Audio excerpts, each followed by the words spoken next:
আজকের এই বিশ্লেষণে সবাইকে স্বাগত। চলুন কোনো ভূমিকা ছাড়াই সরাসরি মূল বিষয়ে যাওয়া যাক। নতুন একটা দেশে বা শহরে প্রথমবারের মতো পাড়ি জমানোটা কিন্তু একই সাথে দারুণ রোমাঞ্চকর, আবার কিছুটা ভয়েরও, তাই না? সেখানে পৌঁছানোর পর প্রথমেই যে বড় সিদ্ধান্তটা নিতে হয় তা হলো কোথায় থাকব, একটা হোটেল নাকি একটা সার্ভিস অ্যাপার্টমেন্ট। বাংলামার্ট.com এবং hotels.com বিডির মতো নির্ভরযোগ্য সোর্সের তথ্যের ওপর ভিত্তি করে আজ ফার্নিশড, সার্ভিসড অ্যাপার্টমেন্ট আর হোটেলের মধ্যে একটা চমৎকার তুলনামূলক আলোচনা করব আমরা, যা বিদেশি শিক্ষার্থী আর চাকরিজীবীদের জন্য আক্ষরিক অর্থেই দারুণ সহায়ক হতে যাচ্ছে। দীর্ঘমেয়াদী প্রবাস জীবনের জন্য আসলে কোনটি সেরা ভেবে দেখুন তো।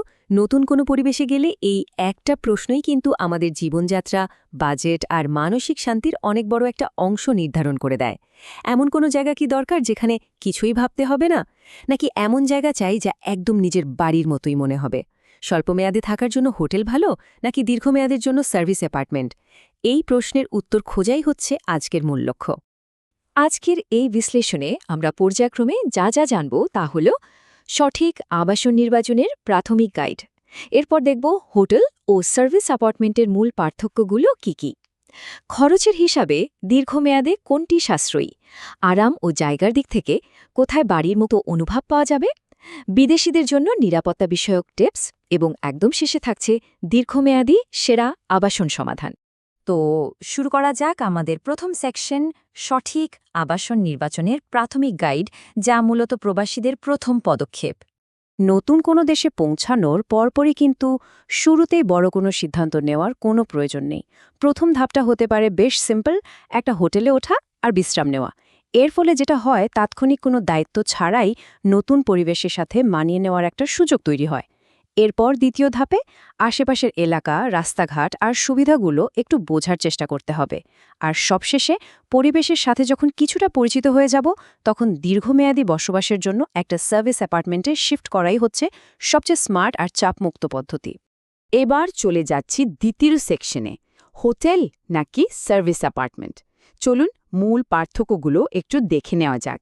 স্থায়িত্বের দিক থেকে যদি দেখি, হোটেল মূলত স্বল্প মেয়াদে থাকার জন্য ডিজাইন করা, অন্যদিকে সার্ভিস অ্যাপার্টমেন্ট কিন্তু দীর্ঘমেয়াদে থাকার জন্যই আদর্শ।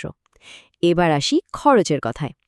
একটা হোটেলে দীর্ঘদিন থাকাটা বেশ ব্যয়বহুল, কিন্তু সার্ভিস অ্যাপার্টমেন্টে একটা নির্দিষ্ট মাসিক ভাড়া থাকে, যা সহজেই বাজেটের মধ্যে রাখা সম্ভব। জায়গার ক্ষেত্রে হোটেলের রুম তো আমরা জানি সাধারণত ছোটই হয়, কিন্তু সার্ভিস অ্যাপার্টমেন্ট অনেকটা পুরোপুরি ফার্নিশড একটা প্রশস্ত ফ্ল্যাটের মতো। আর স্বাধীনতার কথা যদি বলতেই হয়, সার্ভিস অ্যাপার্টমেন্টে যে পরিমাণ ব্যক্তিগত স্বাধীনতা পাওয়া যায়, হোটেলে সেটা কিন্তু অনেকটাই নিয়ন্ত্রিত। এখানে কিন্তু পুরোপুরি দুটো ভিন্ন লাইফস্টাইলের চিত্র ফুটে উঠেছে। হোটেলের সুবিধাগুলো খেয়াল করুন। প্রতিদিন রুম পরিষ্কার করে দেওয়া হচ্ছে, রুম সার্ভিস থাকছে, আর কোনো গৃহস্থালী দায়িত্বই থাকছে না। খুব ক্লান্ত বা ব্যস্ত মানুষদের জন্য এই জিরো রেসপন্সিবিলিটি পরিবেশটা সত্যিই দারুণ। কিন্তু সার্ভিস অ্যাপার্টমেন্টের সবচেয়ে বড় আকর্ষণটা কোথায় জানেন? এর স্বাধীনতা। সেখানে নিজস্ব রান্নাঘর থাকে, বসার জায়গা থাকে, নিজের বাজার নিজেকেই করতে হলেও নিজের রুটিন আর খাবার দাবার নিজের মতো করে নিয়ন্ত্রণ করার এই স্বাধীনতাটুকুই দীর্ঘমেয়াদে সবচেয়ে বেশি স্বস্তি দেয়। আমাদের তৃতীয় সেকশনটি হল খরচ, আরাম ও জীবনযাত্রা। চলুন দীর্ঘমেয়াদী বাস্তব চিত্রটা একটু মিলিয়ে দেখি। এবার একটু বাস্তব হিসাব করা যাক। প্রথম কয়েকদিনের জন্য হোটেলকে বেশ সাশ্রয়ী আর সুবিধাজনক মনে হতেই পারে, কিন্তু অবস্থান যদি 1 বা 2 সপ্তাহ পেরিয়ে যায়, তখন কিন্তু হোটেলের বিল হু হু করে বাড়তে থাকে, কারণ সেখানে জায়গার চেয়ে সেবার জন্যই বেশি মূল্য দিতে হয়। ভাবুন তো, ছোটোখাটো একটা লন্ড্রি বিলও বাজেটে কি বিশাল ধাক্কা দিতে পারে। অন্যদিকে সার্ভিস অ্যাপার্টমেন্টের মাসিক ভাড়া কিন্তু ফিক্স থাকে। নিজের খাবার নিজে রান্না করা আর লন্ড্রি করার সুবিধা থাকায় প্রতিদিনের ওই অতিরিক্ত সার্ভিস চার্জগুলো একেবারেই বেঁচে যায়। তাই 1 মাস বা তার বেশি সময়ের জন্য সার্ভিস অ্যাপার্টমেন্ট বেছে নেওয়াই আর্থিকভাবে সবচেয়ে লাভজনক সিদ্ধান্ত। সামাজিক অভিজ্ঞতার দিক থেকে হোটেলের লবি বা রেস্টুরেন্ট খুব সহজেই অন্যান্য ভ্রমণকারীদের সাথে পরিচিত হওয়ার একটা সুযোগ থাকে, তবে পরিবেশটা একটু নৈবেদিক বা ইমপার্সোনাল। অন্যদিকে সার্ভিস অ্যাপার্টমেন্ট সম্পূর্ণ একটা নিরিবিলি পরিবেশ অফার করে। ধরুন একজন শিক্ষার্থী যা পড়াশোনায় গভীর মনোযোগ দেওয়া প্রয়োজন, অথবা একজন চাকরিজীবী যার কাজের জন্য শান্ত ও কোলাহল মুক্ত পরিবেশ দরকার, তাদের জন্য সার্ভিস অ্যাপার্টমেন্টের এই ব্যক্তিগত স্পেস বা প্রাইভেসি আক্ষরিক অর্থেই অমূল্য। চলে এলাম ৪ নম্বর সেকশনে, বিদেশিদের জন্য নিরাপত্তা ব্যবস্থা, অর্থাৎ নিরাপদ ও নিশ্চিন্ত বসবাস।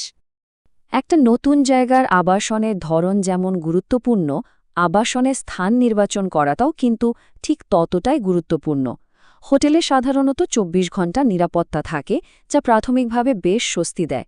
তবে দীর্ঘমেয়াদের জন্য সার্ভিস অ্যাপার্টমেন্ট খোঁজার ক্ষেত্রে অবশ্যই পরিকল্পিত আবাসনের এলাকা বা প্ল্যান্ড রেসিডেন্সিয়াল জোন বেছে নেওয়া উচিত, কারণ এই ধরনের এলাকাগুলোতে সার্বক্ষণিক নিরাপত্তা ব্যবস্থা, নিয়ন্ত্রিত প্রবেশাধিকার এবং দুর্দান্ত কমিউনিটি ম্যানেজমেন্ট থাকে, যা বিদেশিদের জন্য শতভাগ নিরাপদ আর নিশ্চিন্ত একটা পরিবেশ তৈরি করে। আমাদের শেষ সেকশন, ৫ নম্বর সেকশন, দীর্ঘমেয়াদী সেরা আবাসন সমাধান, আপনার পরবর্তী গন্তব্য। সোর্স থেকে পাওয়া একটা চমৎকার সমাধানের কথা বলি। বলা হচ্ছে বেশিরভাগ নতুনদের জন্য দুটোর মিশ্রণই সবচেয়ে ভালো কাজ করে। শুরুটা হোক সহজ আর থিতু হন বুদ্ধিমানের মতো। এর মানেটা কি? মানে হলো কোনো একটি অপশনকে কিন্তু পুরোপুরি বাতিল করার প্রয়োজন নেই। প্রথম কয়েকদিনের জার্নির ক্লান্তি দূর করতে হোটেলে থাকাটা হতে পারে একটা দারুণ আর সহজ শুরু। এরপর দীর্ঘমেয়াদের জন্য একটা সার্ভিস অ্যাপার্টমেন্টে শিফট করাটা আর্থিক সাশ্রয় এবং বাড়ির মতো আরাম দুটোই নিশ্চিত করে দেয়।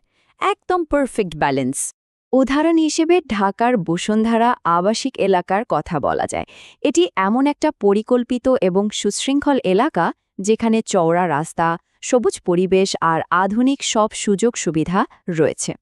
শহরের মূল কেন্দ্রে সেই কোলাহল আর ভিড় থেকে দূরে, অথচ দৈনন্দিন জীবনের প্রয়োজনীয় সবকিছুই একদম হাতের নাগালে।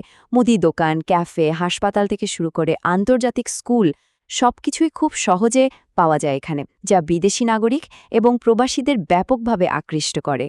ঢাকায় যদি ঠিক এমন একটি নিরাপদ এবং আরামদায়ক আবাসন খোঁজা হয়, তবে বসুন্ধরা আবাসিক এলাকায় সম্পূর্ণ ফার্নিশড সার্ভিসড অ্যাপার্টমেন্টের দারুণ সব সুবিধা দিচ্ছে রিট লিমিটেড বা REIT লিমিটেড। দীর্ঘমেয়াদী আরাম এবং সম্পূর্ণ স্বাধীনতার জন্য এগুলো একদম উপযুক্ত একটা অপশন। তাদের সাথে যোগাযোগ করতে কল করা যেতে পারে +880171193377 নম্বরে, অথবা আরও বিস্তারিত জানতে ভিজিট করা যেতে পারে hotels.com.bd ওয়েবসাইটে। মনে রাখতে হবে, শুরুতে একটা সঠিক গাইডেন্স কিন্তু অনেক অনাকাঙ্ক্ষিত ঝামেলা থেকে বাঁচাতে পারে। আলোচনার একদম শেষে একটা প্রশ্ন চিন্তার জন্য রেখে যেতে চাই। সঠিক আবাসন বেছে নিয়ে একটা নতুন অচেনা জায়গাকে কত দ্রুত নিজের বাড়ি করে তোলা সম্ভব? থাকার জায়গাটি যখন নিরাপদ, আরামদায়ক আর নিজের লাইফস্টাইলের সাথে একদম মানানসই হয়, তখন কিন্তু একটা ভিনদেশী শহরও খুব দ্রুত নিজের আপন শহর হয়ে উঠতে পারে। সঠিক সিদ্ধান্ত একটা নতুন যাত্রাকে করে তুলতে পারে সুন্দর ও নিরাপদ।